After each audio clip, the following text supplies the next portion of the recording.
Hello guys, welcome to today's video. तो आज की वीडियो में हम लोग देखेंगे कि AWS S3 क्या होता है, S3 सर्विस किस लिए काम आती है और उसको कैसे यूज करते हैं। तो पहले मैं थोड़ा सा उसके बारे में थ्योरी बताऊंगा, उसके बाद हम पूरा प्रैक्टिकल करके देखेंगे। S3 का हम यूज करके देखेंगे, ठीक है। तो वीडियो बहुत सिंपल रहेगा, इसलिए आपको समझ में आ जाएगा सब कुछ, ठीक है। बहुत ही ईजी सर्विस है, मतलब बहुत one of the most important service है। अगर AWS S3 मतलब AWS सर्विसेज की जब हम बात करते हैं ना, तो S3 is one of the basic और जो पॉपुलर सर्विस है। तो S3 तो बहुत पॉपुलर है, ठीक है। तो आपको जरूर आना चाहिए कि S3 क्या होती है और उसको अपने प्रोजेक्ट में कैसे यूज कर सकते हैं। तो जल्दी से स्टार्ट करते हैं। तो देखो S3 मतलब AWS S3 की जरूरत क्या पड़ी बेसिकली, और ये क्या प्रॉब्लम सॉल्व करती है। देखो, जब आप कोई प्रोजेक्ट बनाते हो ना, तो कई बार आपके यूज केस ऐसे होते हैं कि आपको बहुत सारी फाइल्स को स्टोर करना होता है। जैसे कि आपने मान लो सोशल मीडिया बनाया कोई, ठीक है, सोशल मीडिया एप्लीकेशन है आपकी। तो उसमें कोई भी कितनी भी फाइल्स को अपलोड कर सकता है। अब जैसे कोई भी इंस्टाग्राम है, जैसे इंस्टाग्राम पे कोई कितनी भी वीडियो पोस्ट कर सकता है, फोटो पोस्ट कर सकता है। इस तरह जो सोशल मीडिया है, तो उस पर कोई भी कितनी भी पोस्ट कर सकता है ना, उस पर आप रोक नहीं सकते। अब इतनी सारी अगर फोटोज वीडियोज को या जो भी कोई डॉक्यूमेंट है, कुछ भी है, तो उसको अगर आपको स्टोर करना है, तो आपको क्या ऑप्शन है आपके पास। आप बोलोगे कि भैया हम उसको डेटाबेस में स्टोर कर लेंगे, लेकिन डेटाबेस बेस से आते हैं, दिक्कत ये है कि डेटाबेस का जो काम है ना, वो सिर्फ स्टोरेज करना नहीं होता। डेटाबेस में बहुत सारी और भी चीज़ होती है, क्योंकि डेटाबेस में इंडेक्सिंग भी होती है, डेटाबेस में कनकरेंसी मैनेजमेंट भी होता है, डेटाबेस में एसिड प्रॉपर्टीज भी होती है, और बैकअप कैलकुलेशन भी होती है, ठीक है। और मतलब बहुत सारे एल्गोरिदम्स भी होते हैं और बहुत सारी कंप्यूटेशन भी होती है डेटाबेस के अंदर। तो डेटाबेस सिर्फ ऐसा नहीं है कि हमने कोई स्टोरेज के लिए बना दिया कि यहाँ पे सब कुछ स्टोर कर दो, उसके अंदर बहुत सारी और कैलकुलेशन भी चलती है। तो इसीलिए जब हमारा डेटा बढ़ता है, ठीक है, जब फाइल्स वाला डेटा बढ़ता है, तो उस केस में क्या करते हैं, हमें एक ऐसी स्टोरेज चाहिए जो कि चीप हो। चीप का मतलब है कि जो डेटाबेस है, जैसे डेटाबेस बहुत कॉस्टली होता है। अगर मान लो आपने मान लो 100 यूजर का डेटा सेव कर दिया डेटाबेस में, ठीक है। अब वो डेटाबेस की जितनी मेमोरी थी उतनी फुल होगी, क्योंकि हर एक डेटाबेस की एक मेमोरी होती है ऑब्वियसली। तो आप उसकी नई मेमोरी बाय करोगे और एक्स्ट्रा मेमोरी उसमें बढ़ाओगे, ठीक है। उसके लिए एक्स्ट्रा आप स्टोरेज लोगे बेसिकली डेटाबेस के लिए। तो वो स्टोरेज ना बहुत ज्यादा कॉस्टली होती है डेटाबेस की, ठीक है। तो कुछ ऐसा सोल्यूशन चाहिए था कि यार ऐसा हो कि डेटाबेस की स्टोरेज इसलिए महंगी होती है क्योंकि उसमें और भी कैलकुलेशन भी होती है। तो डेटाबेस का जब स्टोरेज मिलती है आपको, तो उसके साथ में वो कंप्यूटिंग कॉस्ट भी इंक्लूड होती है कि भाई अगर डेटाबेस आप लोगे, तो डेटाबेस की तरह जो भी उसमें एल्गोरिथम्स जो काम करते हैं डेटाबेस में के अंदर जो भी कंप्यूटिंग होती है, वो उसकी भी कॉस्टिंग होती है उसके अंदर, ठीक है। तो डेटाबेस कोई ऐसा नहीं कि प्योरली कोई स्टोरेज के लिए है, सिर्फ उसमें कंप्यूटेशन भी चलती है बहुत सारी, तो इसलिए उसकी स्टोरेज महंगी होती है। तो अगर आपने 100 यूजर का डेटा स्टोर कर दिया डेटाबेस में, आपके पास 1000 यूजर और आ गए, आपने बोला कि मेरे को और स्टोरेज बढ़ानी है डेटाबेस की, तो वो स्टोरेज महंगी है, ठीक है। तो इसलिए क्या होता है, रियल प्रोजेक्ट्स में क्या होता है, जो फाइल्स होती है जिनमें कुछ कंप्यूटेशन नहीं होती है, जैसे कि जो फाइल्स है, मान लो कोई डेटा है, मान लो आपने यूजर का डेटा निकाला और उस डेटा से आपने एक यूजर की सारी आपने पोस्ट निकालनी, मान लो कि इसने कितनी कितनी पोस्ट करी है इसने, ठीक है। तो उस पोस्ट में उसका जो भी डेटा होगा ना, वैसा वाला वो हम डेटाबेस में स्टोर करके रखेंगे, जो कि ईमेल आईडी और जो भी उसका जो इन्फॉर्मेशन होगी। लेकिन जो फाइल होगी ना, जो पर्टिकुलर फाइल होगी, उस फाइल को हम कहीं और स्टोर कर देंगे। उस फाइल का सिर्फ यूआरएल स्टोर कर देंगे वहां पे, कि भाई ये फाइल यहाँ पे पड़ी हुई है, सिर्फ यूआरएल पिक कर लो डेटाबेस से, क्योंकि यूआरएल टेक्स्ट की फॉर्म में होता है तो वो ज्यादा हैवी नहीं होता। लेकिन जो रियल फाइल है ना, रियल फाइल को हम कहीं और स्टोर करते हैं। तो उसी जो कहीं और स्टोरेज है ना, वो है S3। तो S3 पे हम डायरेक्टली रियल मतलब बड़ी बड़ी फाइल्स को हम स्टोर करके रख सकते हैं। फाइल्स किसी भी फॉर्मेट में हो सकती है, मान लो टेक्स्ट फाइल है, इमेज फाइल है, वीडियो फाइल है, ऑडियो फाइल है, वो किसी तरह की फाइल हो सकती है। तो डेटाबेस जो S3 है, इट्स लाइक जैसे आप गूगल ड्राइव हो ना, गूगल ड्राइव पे आपने एक फोल्डर बनाया और उसमें आप कुछ भी अपलोड कर सकते हो, बिल्कुल सिमिलर है, ठीक है। आपने बिल्कुल सिमिलर आप बन जाएगा S3। आप S3 में बकेट्स होती हैं, बकेट्स बनाओगे आप, बकेट्स के अंदर अपना डेटा डाल दोगे।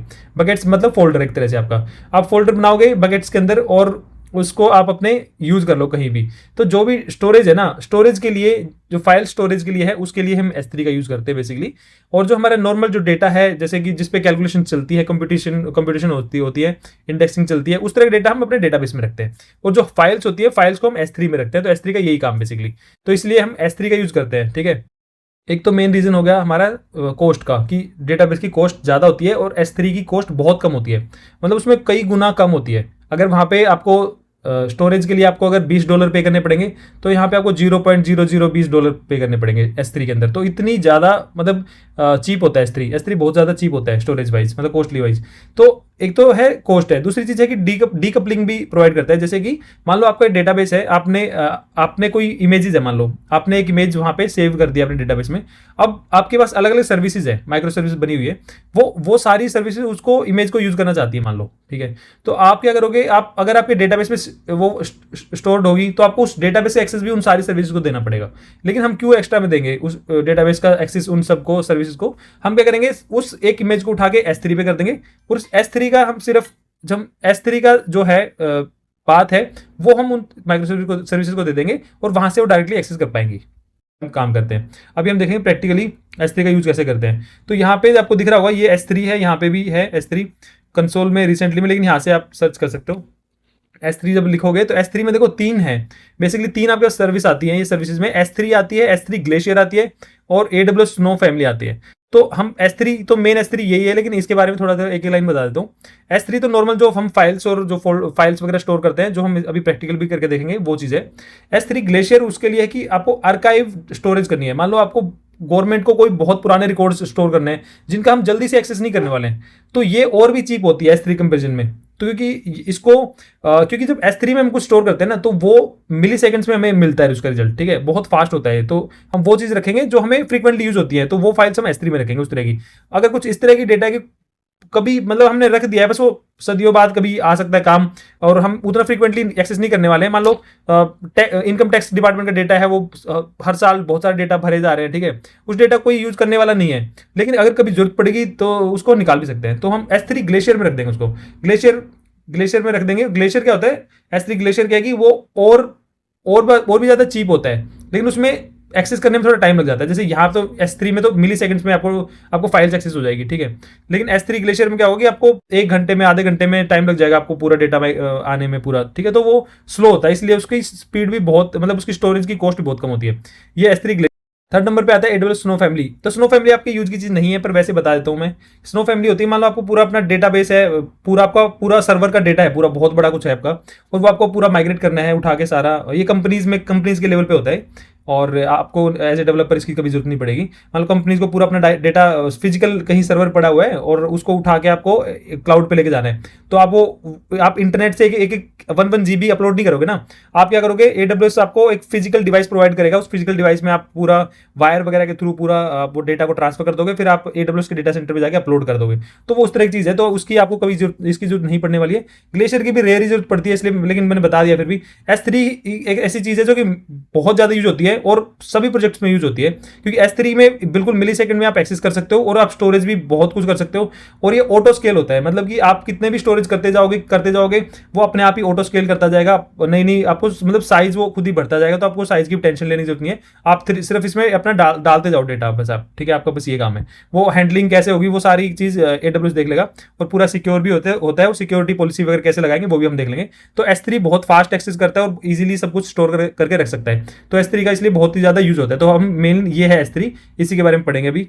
तो इसको हम देखते हैं कि प्रैक्टिकली हम कैसे यूज कर सकते हैं, ठीक है। तो S3 पे क्लिक करेंगे हम, ठीक है। तो S3 पे जब हम क्लिक करते हैं ना, इसको छोटा कर देता हूं थोड़ा।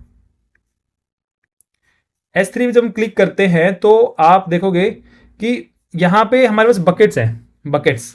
तो ये बकेट्स हैं जिनके अंदर हम डेटा रखते हैं। बकेट्स में मतलब कि आपको मान लो आपने ये कैटेगरी आपने डिवाइड कर दी अपने डेटा की, कि भाई मैं किस तरह का डेटा इसमें लेके आना चाह रहा हूँ, ठीक है। जैसे कि मान लो मैंने एक प्रोजेक्ट का डेटा, फॉर एग्जांपल जैसे मैंने बनाया AI वॉइस चैट ऑडियो, इन सारी ऑडियो फाइल्स को उठा के मैंने इसके अंदर रख दिया, ठीक है। अब अगर मैं ओपन करके दिखाऊं, देखो इसके अंदर मैंने कितनी सारी ऑडियो फाइल डाल रखी है, ठीक है। ये सारी ऑडियो फाइल मैंने डाल रखी है, सारी जेसन की फॉर्म में कन्वर्ट करके डाल रखी है पूरा डेटा इसका, ठीक है। तो ये डाल दिया इधर। अब हम बैक करके आएंगे, तो इसी तरह हम अपने मतलब कितने भी बकेट्स बना सकते हैं अपने लॉजिकल उनमें बना सकते हैं कि बकेट्स हम किस चीज़ के लिए बनाना चाह रहे हैं, ठीक है। ओके, तो जैसे AWS सैम आर्टिफैक्ट्स है, मान लो मैं ये भी कुछ बना रहा था, तो ये आर्टिफैक्ट्स मैंने इसमें डाल दिए उठा के, तो आप देखोगे तो इसके अंदर भी फाइल्स पड़ी हुई है, अलग अलग तरह की ये फाइल्स पड़ी हुई है, ठीक है। तो अगर हम इस तरह ही हम कुछ भी अपने प्रोजेक्ट के लिए बना सकते हैं, ठीक है। तो यहाँ पे जैसे यहाँ पे होटल रिव्यू NLP टेराफॉर्म, इसमें मैंने कुछ डाला नहीं अभी, ठीक है, ओके। तो इस तरह हम कुछ भी बना सकते हैं। तो सिंपली आपको क्रिएट बकेट करनी है, अपने प्रोजेक्ट के लिए भी बकेट बनानी है। मान लो यहाँ पे क्रिएट बकेट पे गए, उसके बाद हमने बोला जर्नल पर्पज बकेट बनानी है, हमें कुछ ज़्यादा नहीं करना, सिंपल रखेंगे। अब बकेट नेम है ना, बकेट नेम देखो यहाँ पे आपको ध्यान रखना पड़ेगा, जो बकेट नेम होता है ना ये ग्लोबली होता है, मतलब कि AWS में आपकी बकेट का नाम यूनिक होना चाहिए हमेशा। जैसे कि मैंने अगर दिया बकेट का नाम हेलो वर्ल्ड, ठीक है, हेलो वर्ल्ड दे दिया नाम, अभी वो एरर देगा बाद में क्योंकि हेलो वर्ल्ड बहुत ही कॉमन है, तो किसी ने पक्का बना रखी होगी इस नाम से, ठीक है। तो आगे बढ़ते हैं, अभी अभी वो एरर आएगी तभी इसको चेंज करेंगे, ठीक है। अभी इसके बाद आगे जाएंगे, ये आपको कुछ नहीं करना है, यहाँ पे सिंपल रखेंगे अभी इसको। हाँ, अब नेक्स्ट आता है block public access settings for this bucket. By default जो भी बकेट होती है ना वो पब्लिकली एक्सेस नहीं हो सकती, ठीक है, बाय डिफॉल्ट, मतलब उसको प्राइवेसी की वजह से उसको बाय डिफॉल्ट हम पब्लिकली एक्सेस नहीं रखेंगे। तो लेकिन ये इसलिए चेक होता है ब्लॉक ऑल पब्लिक एक्सेस, ठीक है, मतलब ये पब्लिकली एक्सेस नहीं होगी, आपकी ही इंटरनल सर्विस उसको एक्सेस कर पाएगी क्योंकि आपकी एप्लीकेशन है, उसी सिक्योरली आप अपनी बकेट को एक्सेस कर सकते हो, नहीं तो कोई भी आपकी फाइल को रीड कर लेगा। लेकिन अगर हमें चाहिए कि पब्लिकली कोई भी एक्सेस कर सके, मान लो ऐसे भी तो होता है ना, मान लो आपकी कोई ऐसी वेबसाइट है जिसको कोई भी एक्सेस कर सकता है और आपको वो इमेजेस दिखानी है वहां पे, मान लो आपके प्रोडक्ट की इमेजेस है मान लो, तो वो इमेजेस आपको दिखानी है कि कोई भी देख सकता है उनको, है ना। तो उसके इसमें क्या करेंगे, अभी हम जैसे डेमो भी दिखाएंगे ताकि हम डेमो में पब्लिकली हम दिखा सके उसको, तो इसको हम अनचेक कर देंगे इसको।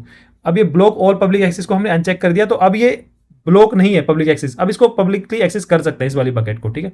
बकेट मतलब फोल्डर मान लो इसमें। तो उसके बाद बकेट वर्जनिंग की, आप जितनी बकेट आप सेव करते जाओगे कुछ कुछ चेंज करोगे तो उसमें वर्जनिंग भी सेव होती जाएगी ताकि वो ट्रैक रहेगी आपने क्या क्या चेंजेस किया है, आपने कौन से नई नई फाइल उसमें बकेट में डाली है, ठीक है। उसकी हमें जरूरत नहीं है, अभी हम डिसेबल रखेंगे, सिंपल रखेंगे इसको। यहाँ पे टैग है, टैग ऑप्शनल, टैग भी हटा देंगे, टैग की भी जरूरत नहीं है।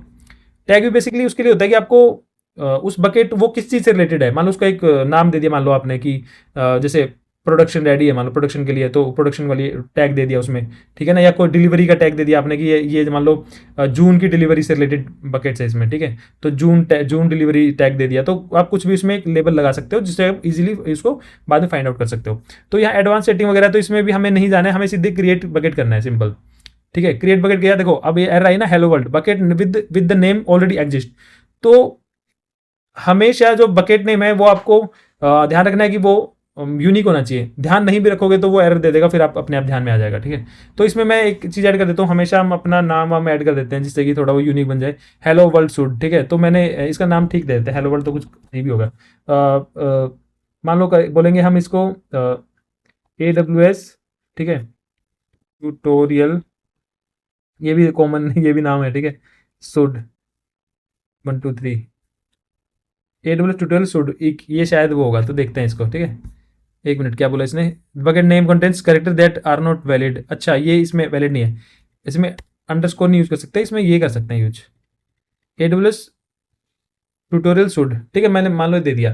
तो हम इसमें प्रोजेक्ट का नाम भी दे सकते हैं अपना, जिस प्रोजेक्ट का नाम दे देंगे तो वो यूनिक बन जाएगा क्योंकि आपके प्रोजेक्ट का नाम यूनिक होगा, तो हमें कुछ नहीं कुछ यूनिक एक मीनिंगफुल नाम रखना है उसका, ठीक है। तो हम यहाँ नीचे जाएंगे, अभी नीचे जाके हम इसको क्रिएट कर देंगे अब सिंपल।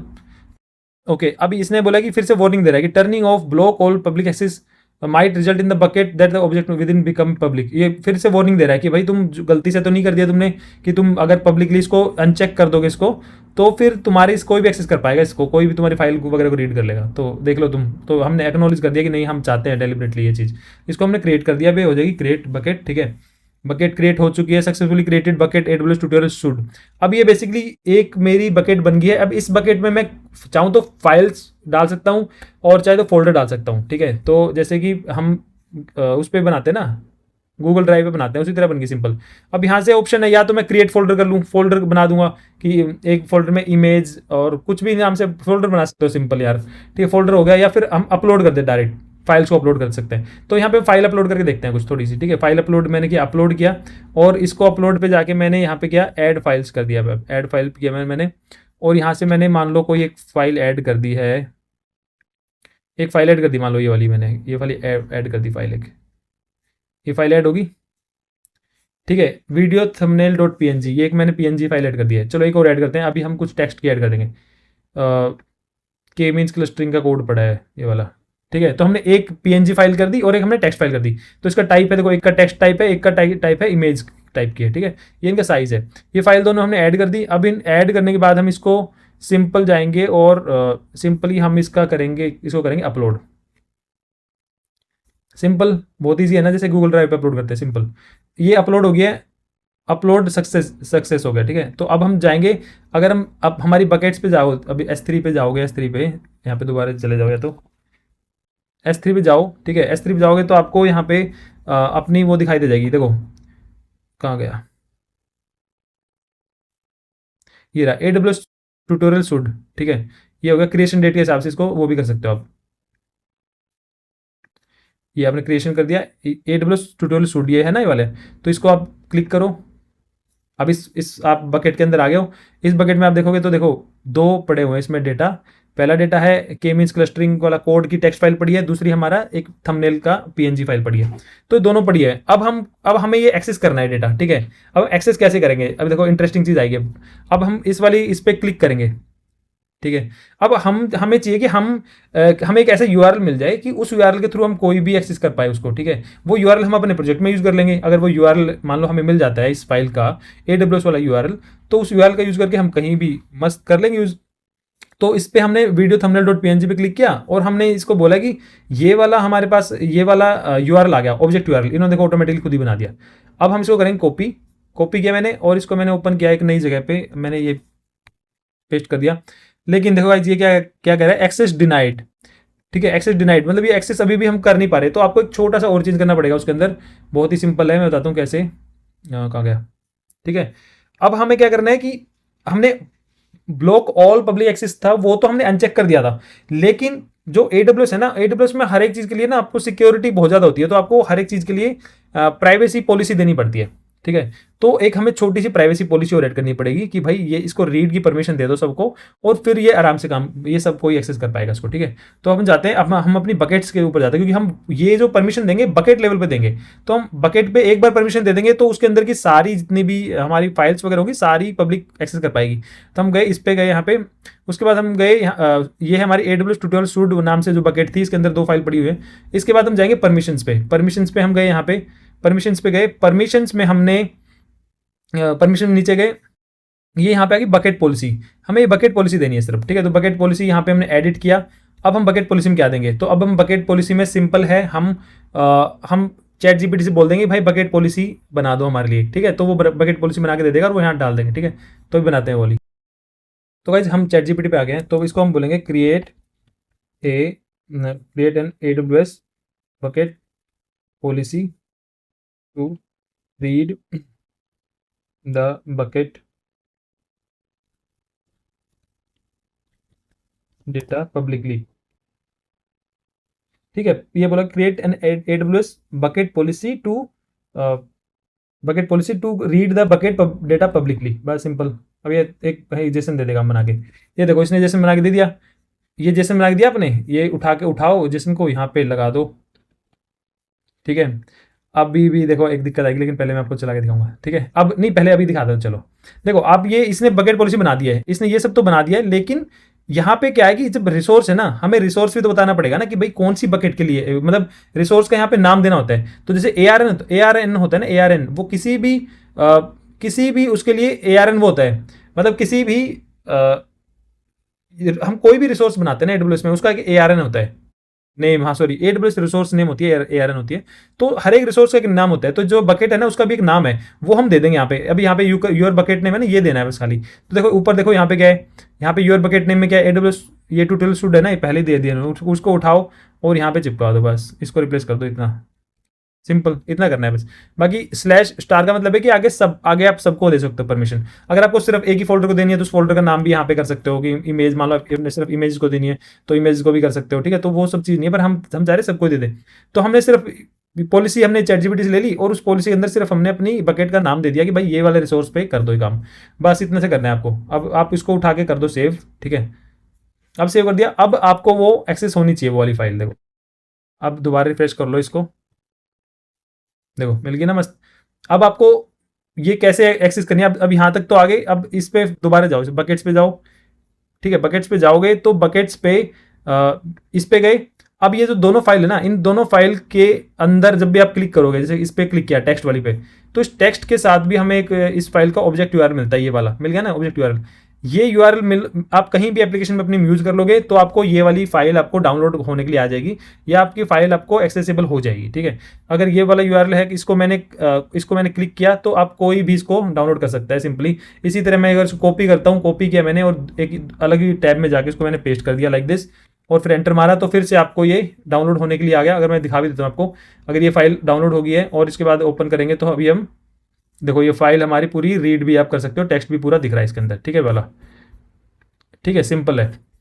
तो अभी आप देख ही पा रहे हो कि हम इजीली किस तरह हम एक्सेस कर सकते हैं। इसी तरह अगर आप दूसरी वाली फाइल पे जाओगे, पिछली वाली फाइल पे, तो उसमें भी क्या होगा, आप अगर इस पे जाओगे जो ये थंबनेल वाली फाइल है, थंबनेल पे जाओगे, थंबनेल पे भी हमें ये मिल जाएगा, इसका पूरा पाथ मिल गया। इस पाथ को कॉपी कर लो, इस पाथ को आप जब भी यूज करोगे, या अब इस पाथ को आप कहीं भी यूज कर लो, ये आपने बकेट एक बना के रख दिया है, इस पाथ को अब कोई भी किसी भी एप्लीकेशन में यूज करेगा वो आराम से एक्सेस कर पाएगा। तो आपने इसको पब्लिकली एक स्टोरेज बना के रख दिया है। आप किसी भी अपनी रिएक्ट ऐप में या XYZ किसी भी ऐप में दे दो, कोई भी दुनिया में ये वाला URL दे दो, वो पब्लिकली मस्त इसको एक्सेस कर पाएगा और उसको आराम से ये वाला इमेज को डाउनलोड कर पाएगा। ये इमेज वहाँ पे आ चुकी है, ठीक है।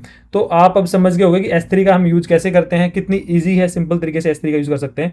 और S3 बहुत ही इंपॉर्टेंट है, तो आपको S3 का पता होना चाहिए। और आज के बाद आप जब भी प्रोजेक्ट में कभी भी यूज करोगे तो कोई भी फाइल होगी उसको आप अपने डेटाबेस में या अपने फोल्डर स्ट्रक्चर में डालने की जरूरत नहीं है। आप एक S3 पे बकेट बनाओ, वहाँ पे अपलोड कर दो, उसको पब्लिक राइट्स दे दो और मस्त वहाँ से उसका URL है, उसका URL को आप यूज करो अपने प्रोजेक्ट के अंदर और आराम से आप एक्सेस कर पाओगे उस कोई भी फाइल को, ठीक है। तो गाइस यही था इस वीडियो में।